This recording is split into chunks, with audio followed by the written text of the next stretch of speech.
Welcome back to The Deep Dive, the show engineered to give you the context, the connections, and the crucial aha moments you need to be truly well informed about the giants that shape our global economy. Yeah, and today we're really diving into the source material, the financial reports, historical records, legal filings to, pull out the most important nuggets. Our goal isn't just to list facts. Right. It's to synthesize them into a clear narrative that explains the structure, the immense strength, and the surprising pressures facing a real global financial titan. And today, we're placing one of the largest players in global risk management right under the microscope. Chubb Limited. Now, this is a company that manages monumental sums. We're talking hundreds of billions in assets. And it operates globally, touching, every sector from agriculture to advanced corporate liability. But despite its massive, almost invisible role in stabilizing the global economy, it repeatedly finds itself squarely in the headlines, caught between, its own commercial logic and a whole lot of public scrutiny. It's a fascinating study in corporate scale versus accountability, and our sources today are exceptional because they really show us the DNA of this entity. We need to trace their complex, dual origins. The two halves of the story. Exactly. The century-old heritage brand and then the aggressive crisis-born modernizer. And then we have to look at the major contemporary controversies that really illustrate the intense pressure points faced by a company this influential. So here is our mission for this deep dive. We're going to unpack that dual history of the original Chubb Corporation and the expansive giant ACE Limited, which eventually merged. Right. We're going to analyze the structure of the resulting mega insurer, zeroing in on the staggering 2024 financial numbers that define its strength. And then finally, we pivot to three high-stakes pressure points. The historical Eliot Spitzer investigation into questionable practices. A huge one. The very controversial, very high-profile political appeal bond they posted in early 2024. And the significant reversal of their public climate pledge. Okay, let's unpack this. Starting with the sheer scale of this entity. Before we get into all the historical drama, what does the modern Chubb Limited even look like? And, why is that fascinating dual nationality a crucial starting point? That dual nationality is absolutely critical. It tells you immediately that this company has made some very deliberate strategic choices about regulation and where it wants to call home, legally speaking. Okay, so it's not an accident. Not at all. Chubb Limited is legally an American-Swiss company. Now, while it maintains a huge presence in the U.S. and is, of course, listed on the New York Stock Exchange, which makes it a component of the prestigious S&P 500, its legal incorporation and its official holding company headquarters are in Zürich, Switzerland. So you have the NYSE listing, which gives them access to, the world's biggest capital markets and the weight of U.S. financial recognition. But the Swiss incorporation, which came over from the ACE Limited side of the family, that's a strategic choice. It seems rooted in this desire for a stable, sophisticated, and, geographically advantageous regulatory environment. Precisely. That Swiss domicile is foundational to their current operational freedom. But let's look at what they actually do. Their core identity is clear. They are the largest publicly traded property and casualty, or P&C, insurance company in the world. And P&C is really the engine of commerce, isn't it? Unlike life insurance, which deals with mortality risk over these very long time horizons, P&C is about the now. It deals with sudden loss and liability. That's a great way to put it. So what's the scope of their P&C operations? How far does it reach? Oh, their reach is enormous. P&C coverage for them encompasses everything from, a commercial skyscraper damaged in a hurricane to highly specific professional liability policies for, say, a law firm, all the way to ensuring a high net worth individual's fine art collection. They operate in 55 countries and territories, which means they have to navigate dozens of distinct regulatory, judicial, and tax frameworks. It's a truly complex, multinational operational structure. And their presence in specialized markets, that really underscores their institutional importance. The source has highlighted their participation in the Lloyd's insurance market in London. And that's a really significant detail. Lloyd's of London isn't just an insurance market. It's a historic hub for unique, complex, and specialized risks. Like what kind of things are we talking about? Think space rockets, massive energy infrastructure projects, or even geopolitical risk. Being a significant participant there signals not only immense financial strength, but also deep, deep expertise in underwriting risks that other companies just won't touch. So if we look at their core products, the spectrum of risk they cover is It seems totally comprehensive. They seem to ensure every single layer of the financial ecosystem. They absolutely do. Their product range covers commercial and personal property and casualty, which is the core, but then it strategically diversifies into accident and health, life insurance, and most crucially, reinsurance. Okay, let's pause on reinsurance for a moment, because for you listening, we hear that term all the time, but why is it so essential to the global financial system? And, why is it such a powerful segment for a company like Chubb? Reinsurance is where they act as the insurer for other insurance companies. It's the mechanism that allows risk to be pooled and capacity to be managed globally. So it's insurance for the insurers. Exactly. If a local insurer takes on too much risk in, say, a hurricane zone in Florida, they offload some of that risk to reinsurers like Chubb. For Chubb, the benefit is twofold. First, they are generally dealing with sophisticated professional clients, other insurers. Right. And second, they get to participate in a globally diversified portfolio of risk, which helps stabilize their earnings and maintain that highly sought after rating. So their client base is literally everyone, Yeah. from the smallest local business owner in one of the markets to the largest global corporations needing complex directors and officers coverage. And then at the very top, other insurers looking for that capacity and stability. Precisely. They are a foundational layer. And to maintain that status, they require monumental financial strength. Let's actually look at the 2024 data because these figures are the engine powering this entire global operation. They provide the context for their influence. The sheer scale is just difficult to grasp. What did 2024 look like for this giant? The revenue was US $55.75 billion. Wow. This operational activity then translated into US $9.272 billion in net income. These numbers place them firmly in the top tier of global financial entities, demonstrating immense efficiency in turning risk management into profit. But the figures that really convey their capacity to absorb shock and honor massive claims, which is, the definition of a good insurer, are the assets and equity. Absolutely. Their total assets stand at US $246.5 billion. $250 billion. Think about that. $250 billion backing their promises. And their total equity is US $68.39 billion.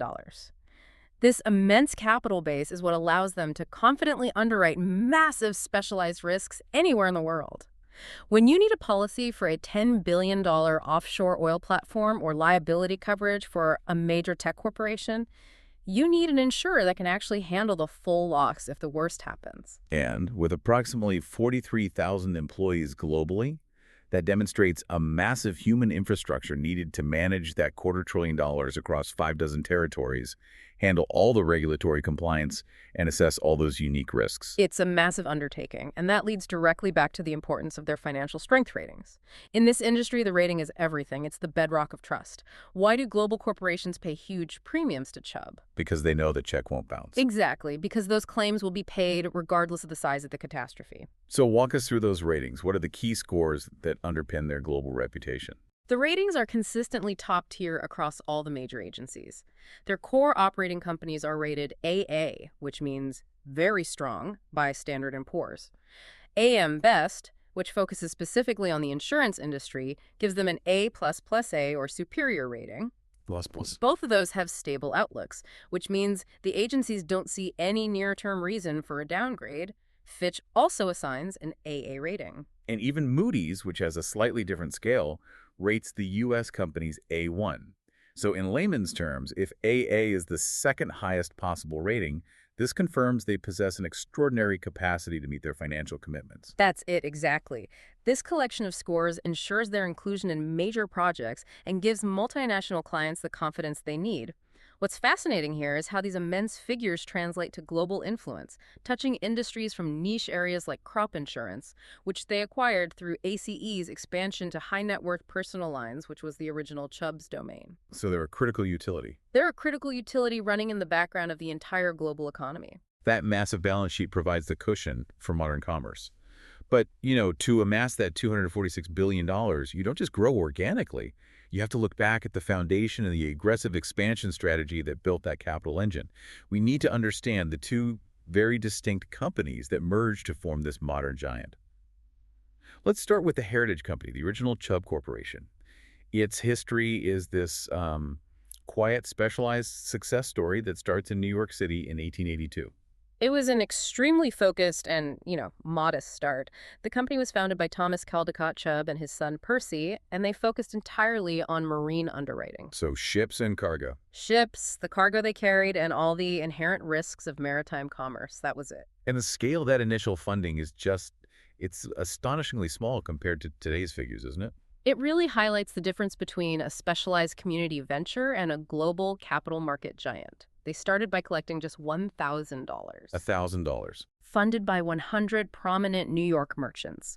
It was localized, highly specialized risk sharing, catering to the needs of the city's commercial elite.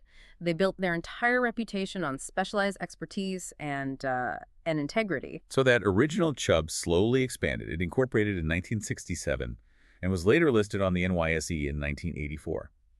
They became known for high-quality, specialized products, often catering to high-net-worth individuals and corporate clients who needed bespoke risk management. And we have that fantastic anecdotal detail about the Chubb Institute. I mean, the fact that the company ran a chain of commercial technical schools grown directly out of their own internal employee training shows a culture that was deeply invested in developing specialized human capital. A real commitment to expertise. A huge commitment. But the fate of that institute being sold in 2004 for a token $1 is almost a symbolic passing of the torch, isn't it? From that old corporate emphasis on training to the new era of pure financial focus. It certainly marked a shift. So that's the Heritage Company. Prestige, expertise, specialized lines. Now, let's pivot entirely to the second half of the equation. The formation and the very rapid expansion of AC Limited. AC was born not of tradition, but of a financial crisis. AC American Casualty Excess Limited. It was established in 1985.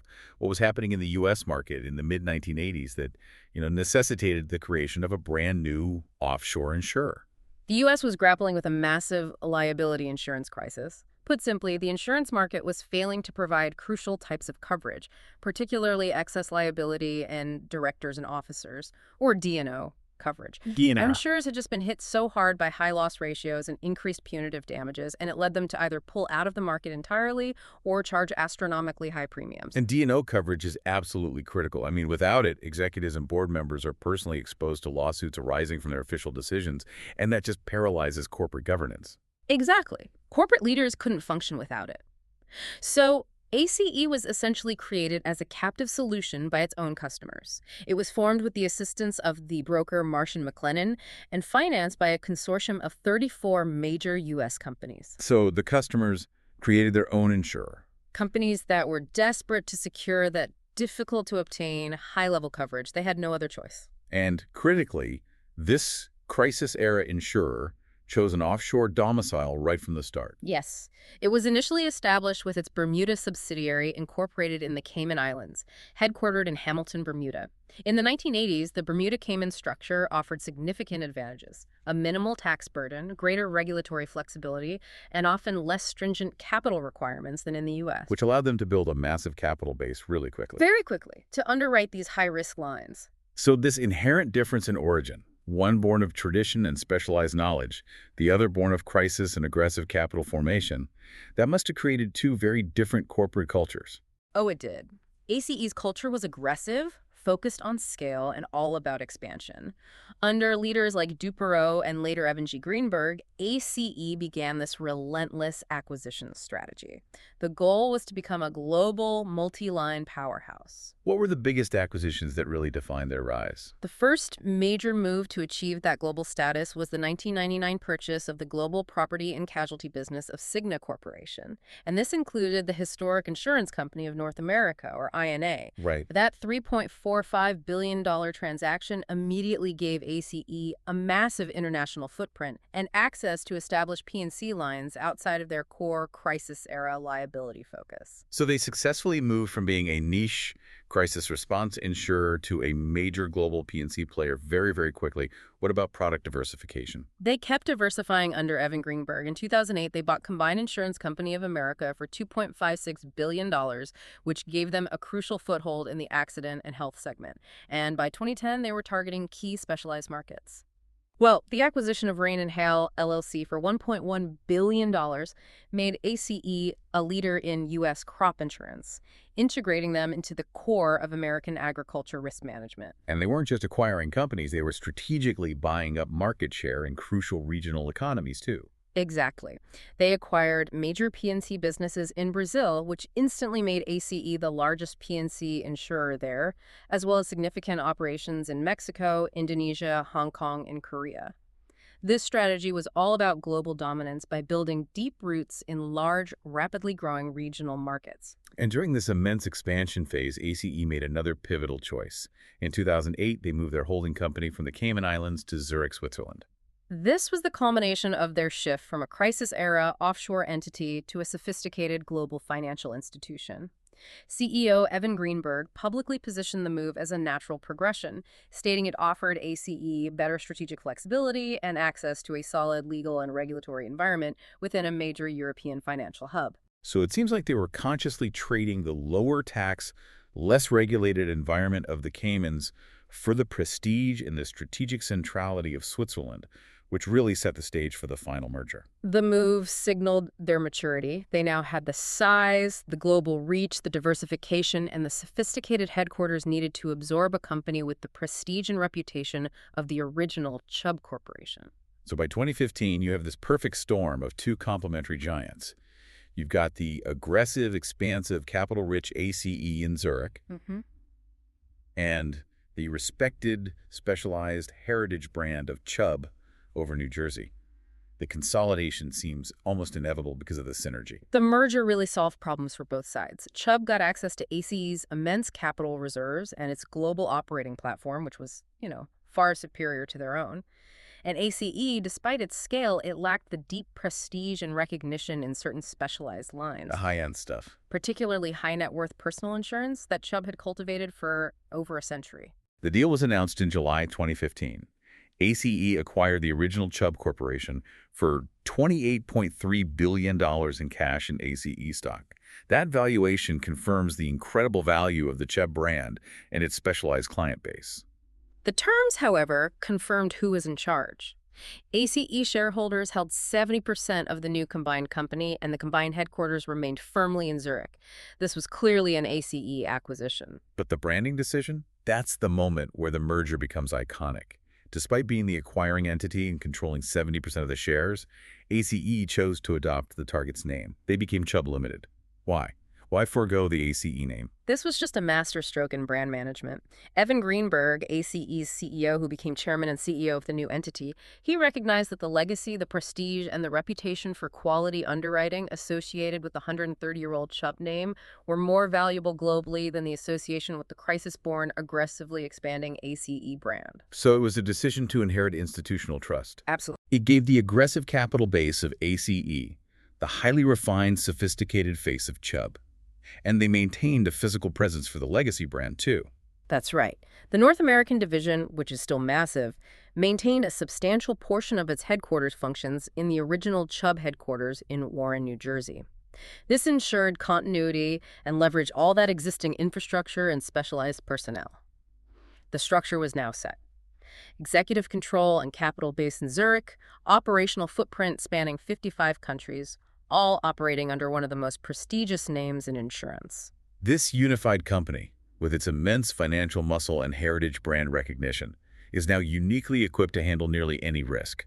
But as we discussed, when a company reaches this scale with, $246 billion in assets, its decisions cease to be purely private commercial transactions. They become public statements. And the scrutiny ramps up immediately. A company of this size has a target painted on its back, and its history, particularly the aggressive tactics inherited from the ACE side, provides plenty of ammunition for critics. Here's where it gets really interesting. We are going to dive into the controversies, which demonstrate the tension between profitability, political connections, and public pledges. Let's start with a foundational moment of scrutiny that dates all the way back to the ACE era. Controversy 4A, the 2004 Eliot Spitzer investigation. This was a critical challenge to the ethical practices of the entire insurance brokerage world, and ACE was right in the middle of it. This was, as you said, seismic. Then New York Attorney General Eliot Spitzer targeted some of the biggest names in finance, including AIG, Marsh & McLennan, and ACE Ltd. The core issue was market manipulation driven by undisclosed payments. What specifically was the mechanism Spitzer alleged was distorting the market? It revolved around something called contingent commissions. It was essentially a deep conflict of interest. Contingent commissions are payments made by insurance companies to brokers. They were problematic because they weren't based purely on volume, but on the profitability of the business the broker steered toward the insurer. Okay, so the more profitable the claims history of the policy sold, the bigger the bonus to the broker. Exactly. So that already creates an incentive for the broker to prioritize the insurer's profit over getting the client the best premium rate. But Spitzer tied this directly to bid rigging. How did that mechanism work in practice? Spitzer alleged that this commission structure led to widespread bid rigging. The way it worked was that brokers, often Marsh & McLennan, would solicit fake bids from insurers who were not paying the high contingent commission. Fake bids. These fake bids were deliberately engineered to contain less favorable terms or higher prices than the bid offered by the insurer that was paying the highest commission, which often turned out to be companies like ACE or AIG. Okay, wait. So the client thinks they're engaging in a legitimate competitive bidding process, but the outcome was predetermined to favor the insurer paying the largest kickback to the broker. The appearance of competition was completely manufactured. It made a mockery of fiduciary duty. For ACE, the outcome of the investigation was a significant $80 million settlement. They signed an assurance of discontinuance, acknowledging the conduct and committing to reform their business practices and internal controls. And it's important to note the nuance of the accountability here. Evan Greenberg, who was ACE's CEO, he did not personally admit fault in the settlement. He maintained a stance of, corporate distance from the alleged misconduct. However, our sources confirmed that a junior ACE executive did plead guilty to criminal charges, confirming that illegal activity had taken place within the organization. And the scrutiny didn't stop at commissions. The probe also investigated ACE Tempest Re, which was a reinsurance subsidiary, regarding its reporting to the SEC of certain complex arrangements known as finite reinsurance. This is the crucial technical concept we need to unpack. What is finite reinsurance, and why was it drawing the attention of regulators like Spitzer? Finite reinsurance is a contract designed to transfer risk for a limited, often defined period, and it often involves explicitly limiting the insurer's maximum potential payout. Unlike traditional reinsurance, where the risk transfer is substantial and unpredictable, finite reinsurance can look less like risk transfer and more like a structured financing or loan mechanism. I see. So if the contract primarily serves to smooth out earnings over several quarters rather than genuinely transferring catastrophic risk, it can be used to manipulate or misrepresent financial results. Exactly. It raises serious questions about whether companies were improperly characterizing financing transactions as insurance to artificially inflate their earnings or manage their loss reserves. When the nation's top prosecutors scrutinized ACE's accounting practices regarding these complex structures, it confirmed that ACE's culture of aggressive profitability came with significant risks of regulatory overreach. Right, and even though Greenberg later defended the structure, the fact remains that the very foundations of their accounting were questioned publicly. So that sets the historical benchmark. ACE, the predecessor, was willing to navigate the ethical boundaries in pursuit of high-margin business. Now, let's jump forward 2 decades and look at a controversy that, while purely commercial, carried intense political weight, securing the Donald Trump defamation appeal bond in 2024. This is a textbook example of a huge commercial decision becoming an instant national headline because of who the client was. On March 8, 2024, the federal insurance company, a subsidiary of the combined Chubb Corporation, posted a massive $91.63 million appeal bond for Donald Trump in the E. Jean Carroll defamation case. And the bond was necessary to prevent the immediate enforcement of the judgment while the whole appeal process played out. For a company like Chubb, $91 million isn't a massive amount in relation to their, $246 billion in assets. Right. But the political context is enormous. And the connection is key. While Trump's personal net worth is estimated to be in the billions, he still needed a highly rated insurer like Chubb to secure the cash for the bond. And crucially, the sources highlight the existing professional relationship between the two parties. Which was? While President Donald Trump had appointed Chubb CEO Evan Greenberg to the White House Advisory Committee for Trade Policy and Negotiations. So the argument that this was a pure business decision immediately runs into the reality of a clear political and professional connection between the underwriter and the client. It creates that tension. Once the bond was public, the corporate defense was swift. Greenberg issued a public letter to investors and customers just days later, defending the decision. His central argument was to separate the political man from the commercial transaction. He stated that the decision was based purely on the merits of the deal, claiming, and I quote, "We frankly left our own personal feelings aside." That defense is fascinating. By saying they left their feelings aside, they are arguing that their commitment to, neutral risk management outweighs any political considerations or connections. Exactly. They are attempting to define their identity as a purely objective underwriter of risk, bound by collateral and probability, not by preference.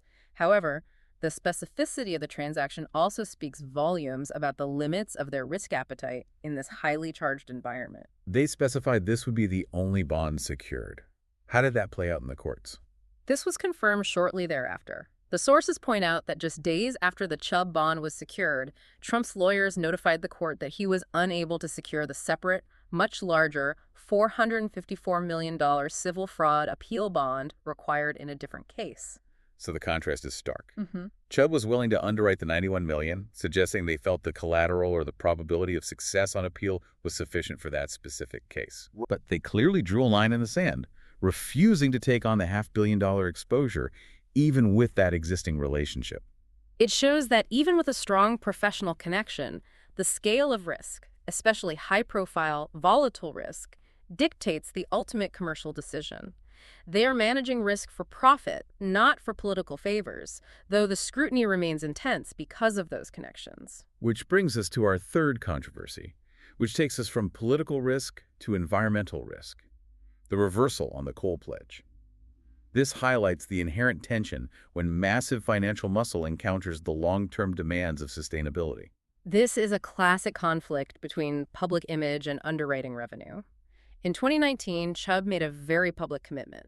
They pledged not to insure energy companies that relied on coal for more than 30% of their power generation. This was a significant step, positioning one of the world's largest P&C insurers in line with environmental efforts to reduce financial support for coal, the most carbon-intensive fossil fuel. It earned them substantial public goodwill at the time, a huge PR win. However, by 2025, just 6 years later, Chubb had demonstrably broken this climate pledge. The sources confirm they insured a coal-fired power station, undermining their public commitment. So what does that decision tell us about the internal pressures facing a company of this scale? It demonstrates the immense difficulty in turning long-term climate pledges into immediate underwriting decisions.